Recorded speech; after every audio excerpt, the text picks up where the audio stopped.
The Carcharodontosaurus finally joined the ARK creature roster in November 2022, bringing with it an unusual taming method and questions about whether or not it would steal the Giga's title of ultimate apex predator.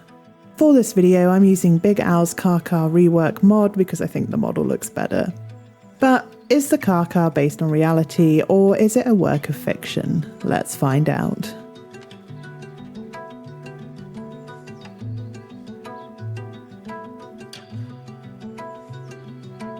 In 1924, 2 teeth were unearthed in Algeria in North Africa. The teeth were handed over to the governor of the region, who in turn gave them to a French geologist, Charles Desparet. In 1925, the teeth were described as belonging to a new species of dinosaur, Megalosaurus saharicus. When it comes to the genus name Megalosaurus, well, this was what is known as a wastebasket taxon, and many new species were assigned to it without much justification. Another dinosaur I've covered, the Majungasaurus, spent some time assigned to this taxon too. The name Saharicus refers to the Sahara Desert, where the teeth had been found. The original teeth were eventually lost, but in the 1960s more discoveries were made in Algeria, consisting of teeth and several vertebrae. The sediments that the teeth were found in came from the late Cretaceous, and the Carcha would have been walking the earth about 100 million years ago. However, the teeth discovered in 1924 actually weren't the first Carcharodontosaurus fossils discovered. In 1914, in Egypt, a partial skull including much of the brain case, teeth and some vertebrae, an incomplete pelvis, a claw and some leg bones were discovered. They were collected for German paleontologist Ernst Stromer.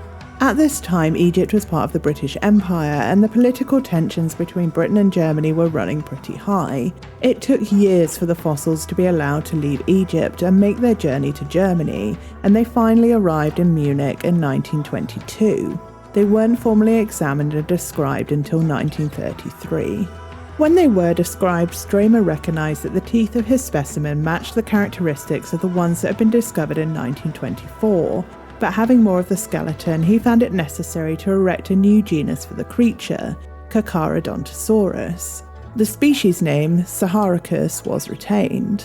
Stromer chose the genus name Carcharodontosaurus because the teeth were similar to those of the great white shark, Carcharodon, and the translation of the dinosaur's genus name means jagged-toothed lizard. In 1939, World War II broke out, and Stromer's Carcha specimen was destroyed during a bombing raid on Munich during April 1944. An endocast of the fossil had been made, and that did survive, but that is the only remaining relic of the specimen. Over the next decades, few discoveries of Carcharodontosaurus were made until an incomplete skull was discovered in 1995 in southeastern Morocco. It was studied in 1996 and assigned to the genus. Since then, a number of other specimens have been discovered in the same area. In 2007, a new species of Carcharodontosaurus was described, Carcharodontosaurus iguidensis. This specimen was discovered in Niger. Whether or not it is a separate species of Carcha or whether it is actually a species of Spinosaurus remains up for debate, pending further discoveries and further research. Some researchers have suggested that the Carcha and the South American Giganotosaurus may be one and the same, but no further research has been done on this to date. It may seem bizarre today that 2 creatures from different sides of the Atlantic Ocean could be related or even the same, but Africa and South America were once connected and broke apart sometime during the Cretaceous period.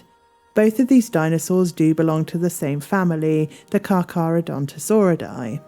The Carcha is one of the largest known theropod dinosaurs and terrestrial carnivores to have ever existed, being dwarfed only by Spinosaurus aegyptiacus, Giganotosaurus carolini, Tyrannosaurus rex, and Mapiosaurus rosier.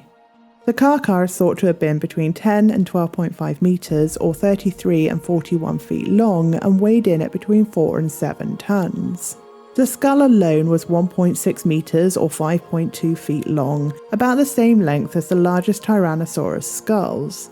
However, Carcha skulls tend to be more slender and lightly built.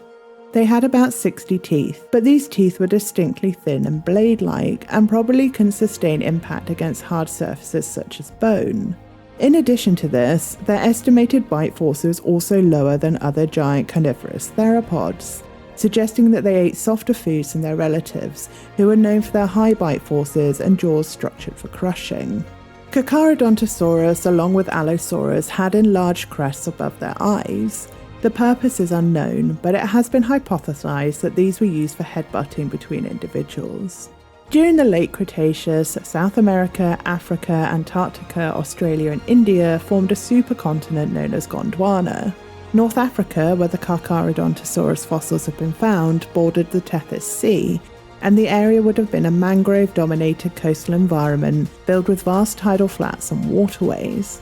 It's likely that the area experienced temporary monsoon seasons rather than constant rainfall, similar to the modern-day conditions in subtropical and tropical Southeast Asia and sub-Saharan Africa.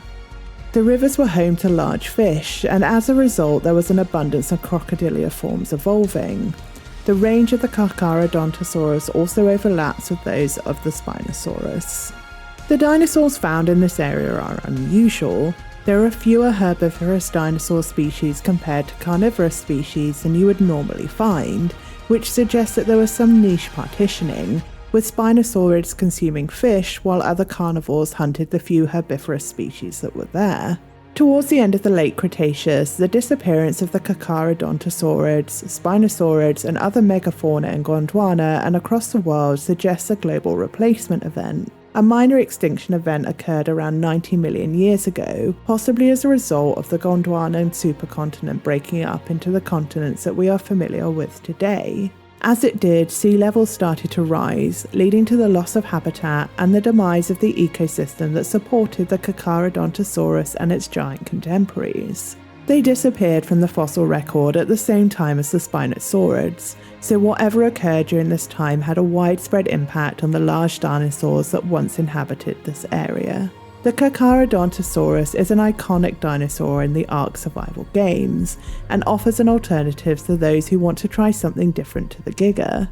The debate as to whether the Carcha or the Giga is better has rumbled on since the Carcha's arrival, so let me know in the comments which one you think is best. If you've enjoyed the video, make sure to like it and don't forget to subscribe, but for now, I will see you in the ARK. Take care.